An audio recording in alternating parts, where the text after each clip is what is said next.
En manchette, aujourd'hui, travaux importants à Lanoret et le dossier des zones inondables rebondit à la MRC.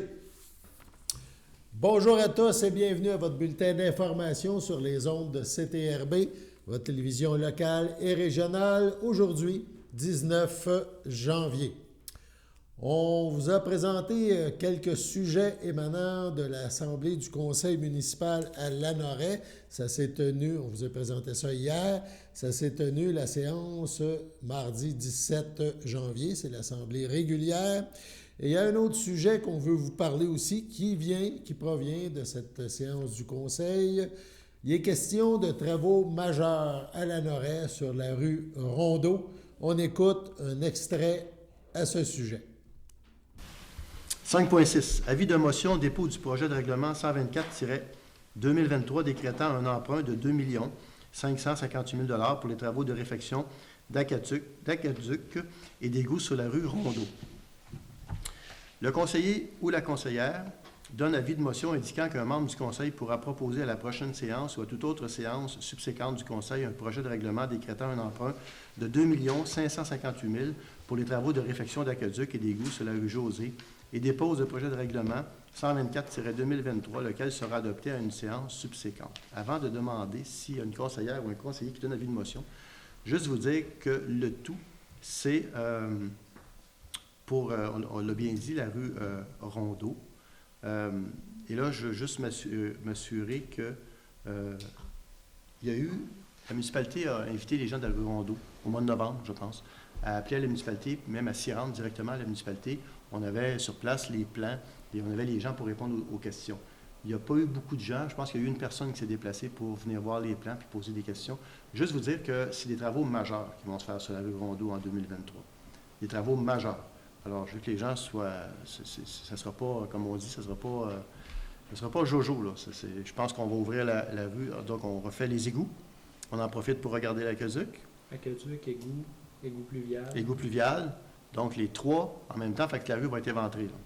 Et il y a un arpenteur qui est passé pour déterminer les droits de propriété des uns et des autres par rapport à la municipalité. Alors, les gens qui nous écoutent, si je vous ai fait un petit peu peur, là, je vous invite à appeler la municipalité, puis vraiment à poser des questions par rapport à votre propriété, par rapport à la situation qui va se dérouler. On pense que ça va se dérouler.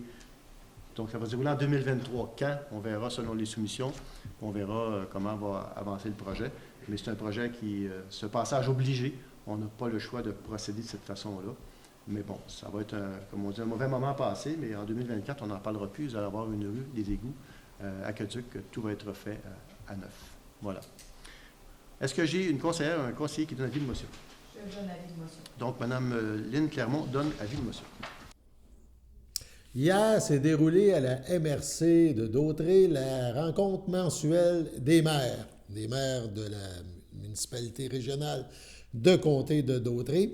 Il y a plusieurs sujets qui ont été abordés lors de cette réunion, mais on se reporte à la séance, à la période de questions, à la fin, où un citoyen de l'île du Pas, André Nadeau, s'est interrogé concernant le dossier des zones inondables. Donc, ce dossier-là, on en parle depuis un certain temps déjà. Ça implique évidemment le gouvernement du Québec. Et ce citoyen-là a partagé ses inquiétudes.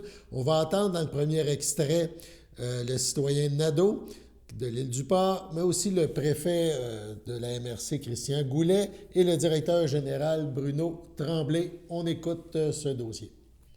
Moi, je suis André Nadeau, je suis un résident de la station de l'île du Pas. Récemment, la MRC d'Autrey m'a refusé une demande de permis pour l'agrandissement de ma maison, parce que ma propriété est dans une zone inondable maintenant, dans une zone de 20 à 100 ans. Et puis, cette zone-là est appelée maintenant à faible courant. Puis j'ai fouillé un petit peu plus, puis j'ai été surpris parce que quand j'ai acheté ma maison, il y a quelques années, un an en fait, la banque m'a demandé une preuve que ma maison n'était pas dans une zone inondable, puis je l'ai fournie. Mais quelques mois plus tard, je suis maintenant dans une zone inondable. J'ai fouillé un petit peu plus, puis je me suis aperçu que le gouvernement du Québec, un peu en catimini, a décrété le régime transitoire de la gestion des zones inondables. Il est entré en vigueur le 1er mars 2022, sans le dire à personne. le régime il a fait l'objet d'une discussion à l'interne du ministère de l'Environnement puis peut-être d'autres ministères. Là. Consultation publique du 23 juin au 7 août 2021. Je ne sais pas si vous vous souvenez, vous étiez, vous, en 2021, en juillet 2021, vous étiez sûrement en vacances. Ben, moi aussi, puis personne ne s'en est aperçu, puis curieusement, il y avait une pandémie aussi. Les zones de faible courant, maintenant, le régime interdit toute nouvelle résidence en zone rurale. Puis il y a un agrandissement avec empiètement, puis les résidences existantes, ça ne se peut plus. Ça ne peut pas se faire. Même si je vais bâtir mon agrandissement sans augmenter les dommages causés par une inondation éventuelle. Alors, je trouve que ça n'a pas de bon sens. Là, en lisant vos comptes rendus, parce que je me suis informé un peu plus, pour savoir comment ça se fait ça, que on est au courant de ça, personne n'est au courant. J'ai des voisins qui ont acheté des terrains, qui s'aperçoivent qu'ils ne peuvent plus les vendre parce que ça ne se construit plus. Bien, j'ai appris que vous avez commandé une étude hydrologique en 2017 par M. Pierre Dupuis. Oui. Et M. Pierre Dupuis, il en a fait d'autres études ailleurs. Oui. À Sainte-Anne-de-Sorel, en face, juste en face de chez nous. Apparemment, d'après les journaux que j'ai vus, j'ai pas vu l'étude, mais d'après les journaux, on dit que les côtes de crue sont de 50 cm trop hautes à Sainte-Anne-de-Sorel. Si c'est à Sainte-Anne-de-Sorel, c'est 50 cm trop haut. Chez nous, ça va être probablement la même chose. Alors, mes questions aux gens de la MRC, c'est quoi votre plan de communication auprès des citoyens pour informer les gens de vos municipalités de ce nouveau régime-là? Parce que moi, j'en vois pas de communication que vous avez eu avec eux autres. Alors, c'est quoi, à partir de maintenant, qu'est-ce que vous allez faire pour communiquer avec ces gens-là?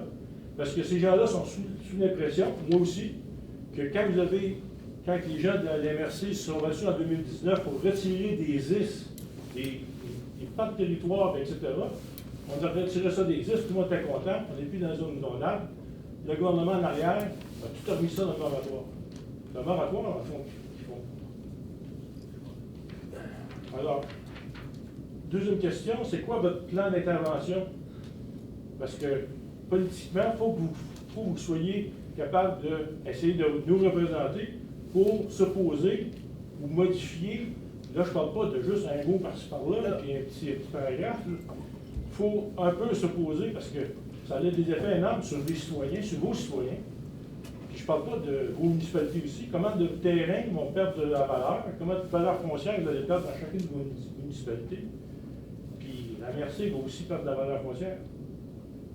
Alors, moi, je pense qu'il y a aussi l'étude hydrologique de 2017.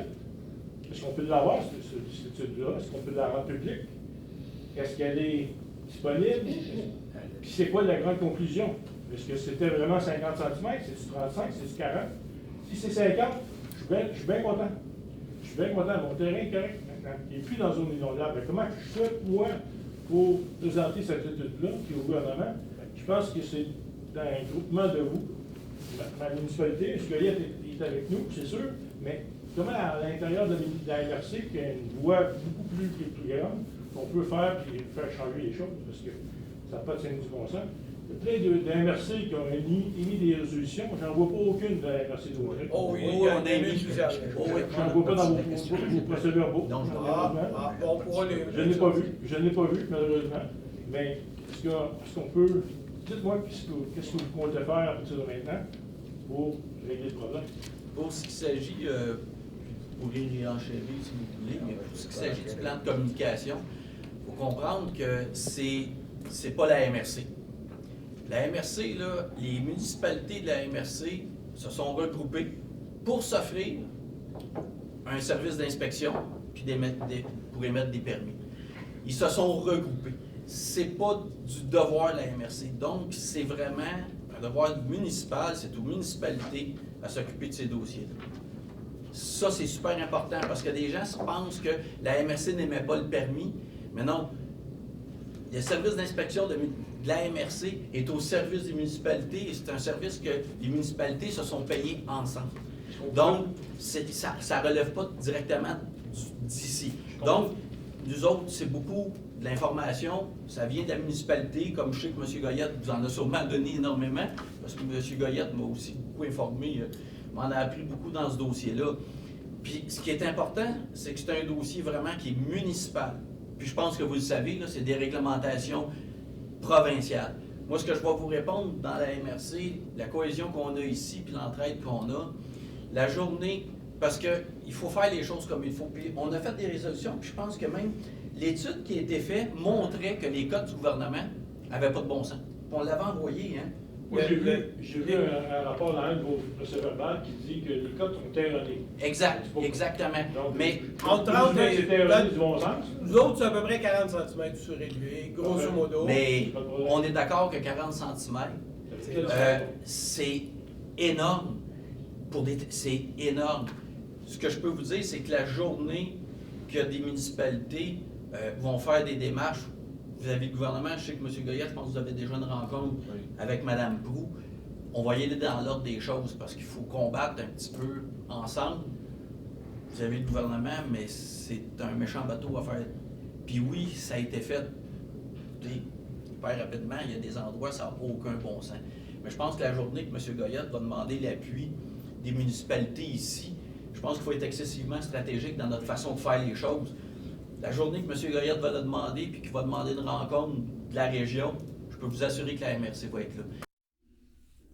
Suite à la pause, on poursuivra cette discussion fort intéressante concernant les zones inondables dans la MRC de Dautrey et s'ajouteront aux interlocuteurs que vous avez déjà entendus, le maire Jean-Luc Barthe et le maire Alain Goyette, respectivement de Saint-Ignace et de l'Île-du-Pas. Sur ce, allons à la pause.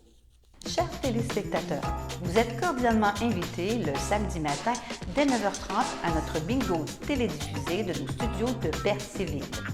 Depuis plusieurs années, nos adeptes de la télévision régionale se sont divisés un montant de 600 $, disponible chaque semaine lors de notre joute de bingo à CTRP.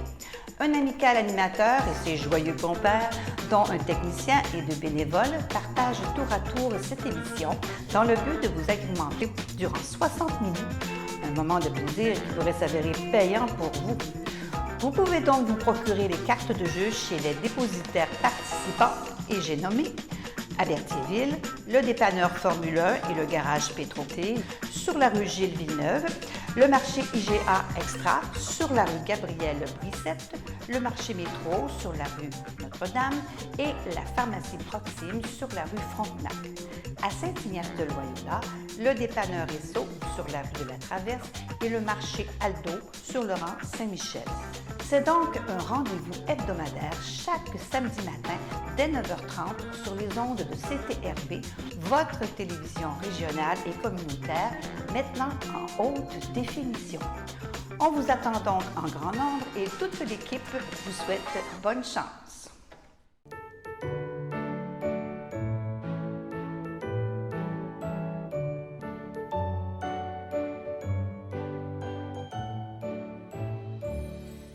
En ce 19 janvier, il n'y a pas d'anniversaire à souligner officiellement aujourd'hui, mais peut-être est-ce votre anniversaire à vous qui nous regardez. Alors, si c'est le cas, toute l'équipe de CTRB se joint à moi et vous souhaite bonne fête.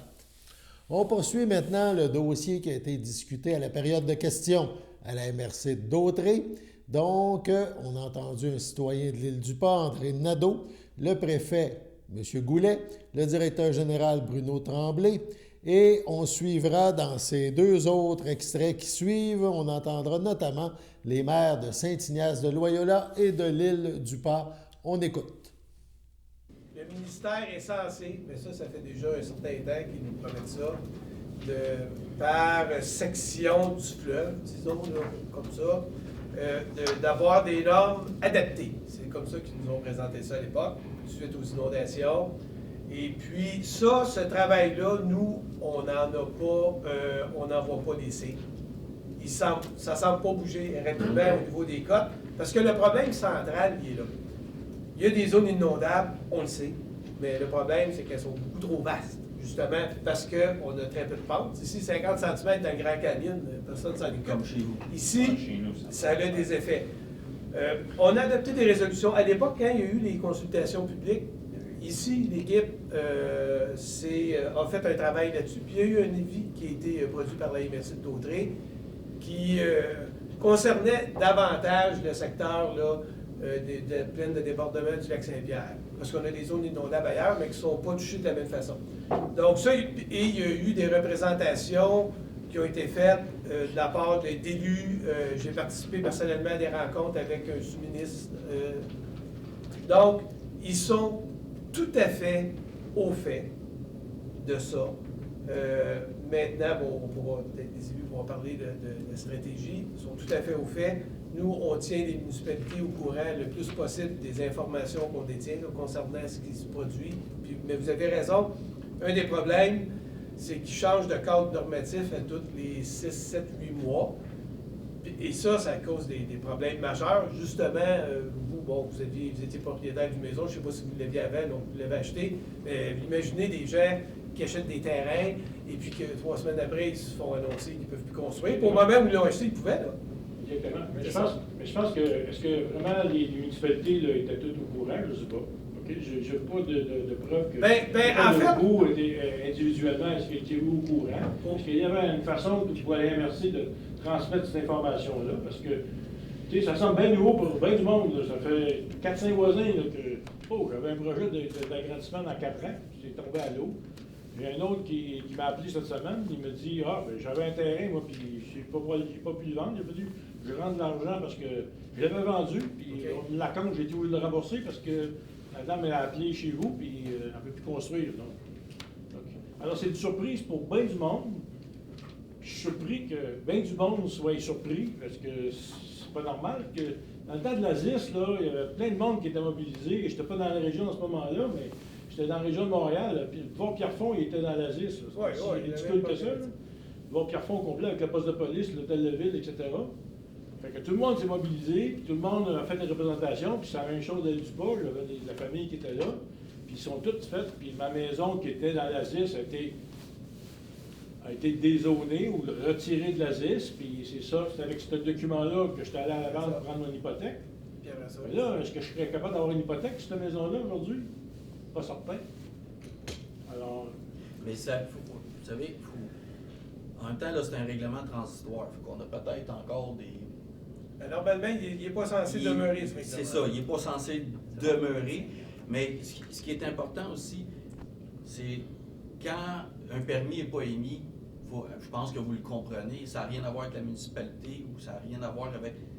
Mais quand il vient pour l'émettre, il est obligé de respecter la réglementation. Je n'ai rien contre les... Je vous dirais que quand tout ça est arrivé, oui, on est informé.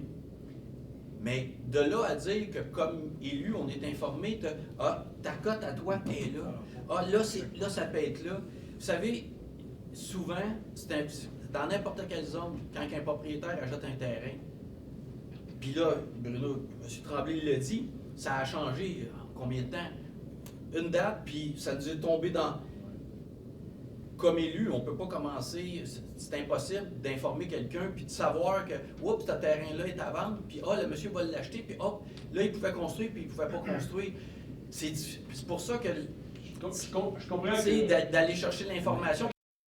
J'espère avoir une réaction de vous, comme collectivité, auprès des gouvernements ou du gouvernement, c'est votre interlocuteur, c'est lui qui donne les directives à l'MRC. Donc, M. Tremblay, oui. Écoutez, monsieur, moi, je vais vous dire, pour résumer ça assez vite, la première chose qu'on a faite, l'autre à Saint-Ignan, c'est que j'ai amené madame. On était se promener en bateau avec notre député. Oui, j'ai vu ces comptes rendus-là. On s'est promené, puis elle nous a dit qu'elle nous viendrait très bientôt, elle nous a jamais rappelé. Pour ça, j'ai eu un Zoom avec la ministre des Affaires municipales, Mme Laforêt, son attaché politique et tous les employés de Mme Proulx. J'ai tout expliqué le dossier à Mme Laforêt, en lui disant que pour nous autres, à Saint-Ignan, c'est l'archipel de Lac-Saint-Pierre. Là, je parlais de l'archipel. Mais aussi, je lui ai dit que les chalets sur le pilotis, ça date de plus que 100 ans. C'est le patrimoine de Saint-Ignan. J'ai fait comprendre ça, puis j'ai expliqué, écoutez, on a des maisons qui sont sur l'île. Là, vous me dites que demain matin, ils passent au feu, ils ne peuvent plus le bâtir. C'est illogique. Parce qu'en 2017, quand elle a fait le premier décret, ça ne change pratiquement rien. En 2019, c'est là que ça change.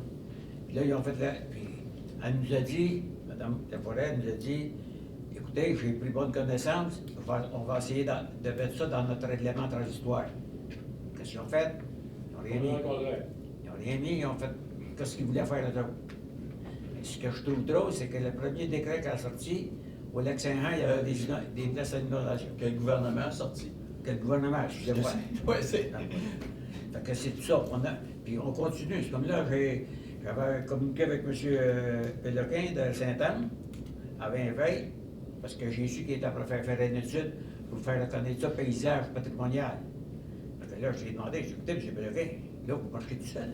Ça ne vous tentera pas de nous le demander, parce que je pense que les maires du côté nord, on va payer notre part pour faire toute cette étude-là de l'archipel de Lac-Saint-Pierre au complet. Puis il m'est jamais revenu là-dessus. Mais est-ce que je peux vous Ils dire... ont essayé de trouver la personne qui fait l'étude. Puis si les maires du Nord sont d'accord à faire une étude pour essayer de faire reconnaître ça, paysage patrimonial, ben, s'ils sont d'accord à payer avec nous, là, ben, on va le faire faire. Mais on ne leur fera pas le morceau, je vous le dis. Oui, c'est ça. Puis je peux vous garantir que je sais que M. Goyette fait énormément de démarches. On s'en est déjà parlé. Et que la journée... Parce qu'il faut faire les démarches intelligemment dans ces dossiers-là. Hein. Il faut vraiment aller à la bonne place, puis vraiment... Puis souvent, c'est une concertation. La journée que M. Goyette va avoir tout fait ses démarches, il va me dire, OK, je suis rendu là, est-ce que vous pouvez m'accompagner, la MRC? Je parle de la MRC, je parle des élus. Vous pouvez m'accompagner là-dedans? Je peux vous garantir qu'on va être là pour travailler ensemble. La MRC va appuyer. Mais là, actuellement, c'est pas ici qu'on. Je sais, mais qu'on demande l'appui de la MRC, on va l'avoir, ça, je suis pas inquiète. Là, je suis encore, même après le décortiquer le règlement, puis c'est donné en vrac. Quand on a lieu en vrac, il faut le décortiquer pour comprendre les conséquences, pour comprendre d'où ça vient aussi, et pourquoi on est pris dans cette situation-là. On pense qu'il n'y a pas de lien, mais à force de trouver, il y a des liens historiques et de reculer. Il faut ramener l'histoire à sa place pour convaincre le monde qu'ils sont dans les erreurs. Moi, mon inquiétude, M. Goyette, c'est qu'on va se retrouver dans 4, 5, 6 mois. Oui. Le gouvernement va décréter que le règlement transitoire il est rendu règlement permanent. Ça, monsieur. Personne ne va l'avoir su. Ça, monsieur, je vais vous dire, le règlement transitoire qui est là, ça va prendre entre 3 et 5 ans avant qu'il devienne permanent. Ça m'arrange pas mon Je suis d'accord avec vous. Je suis totalement d'accord avec vous. Mais ça nous donne du temps de faire changer les choses. Parce qu'ils peuvent, dans son règlement transitoire, on peut en changer des affaires. Fait que c'est sur ça qu'il faut travailler. Là. Puis j'espère qu'on va travailler tout ensemble, les municipalités du Lac-Saint-Pierre.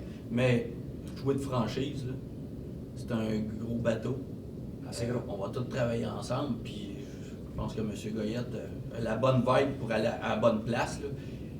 Puis il y a d'autres MRC d'inclus dans ça. Mais je vous le dis tout de suite, faire changer ça, si vous pensez que ça va se régler en 6 mois, impossible. Impossible. Commence à avoir une couple d'années d'expérience, là. Je peux vous garantir que c'est pas demain la veille que ça va changer. Il va falloir travailler fort en tabarnouche.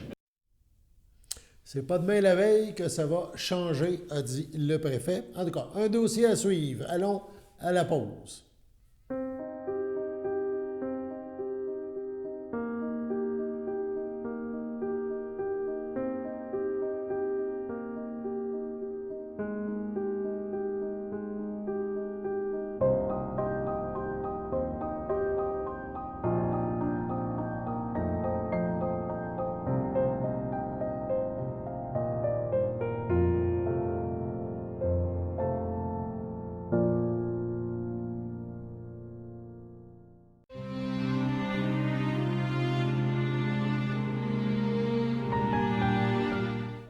À son domicile, le 6 janvier, à 78 ans, est décédé M. Albert Laprade, époux de Denise Grégoire, demeurant à Berthierville.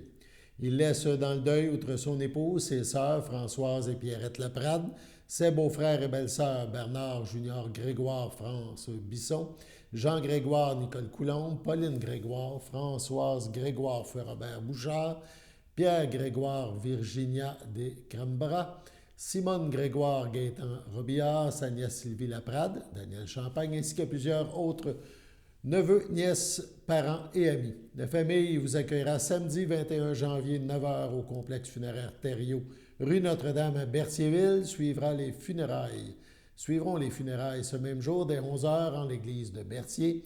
M. Laprade sera inhumé au cimetière de Berthierville à une date ultérieure.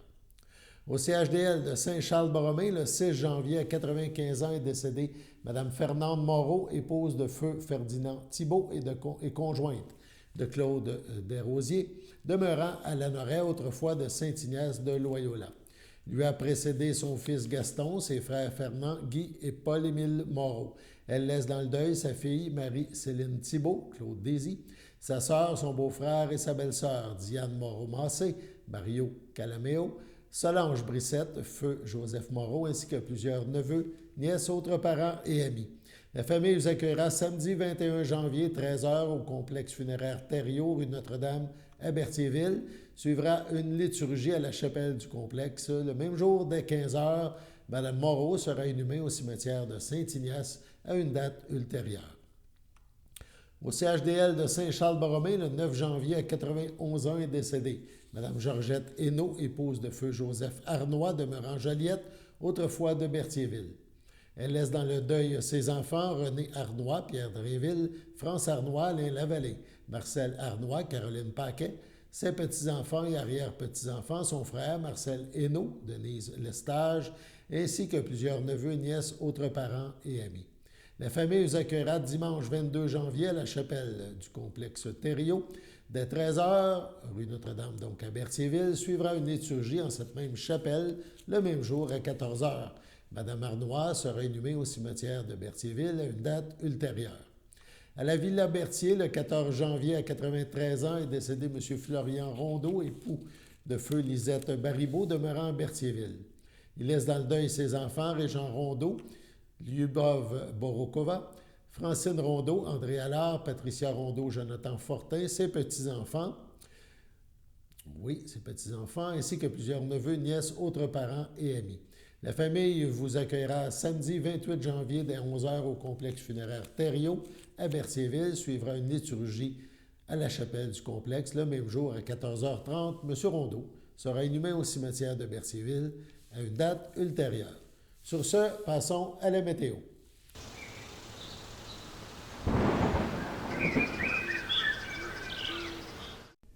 Bienvenue à votre météo de cette semaine. Aujourd'hui, jeudi après-midi, ce sera un ciel variable, une température de 0, un temps ressenti de -5.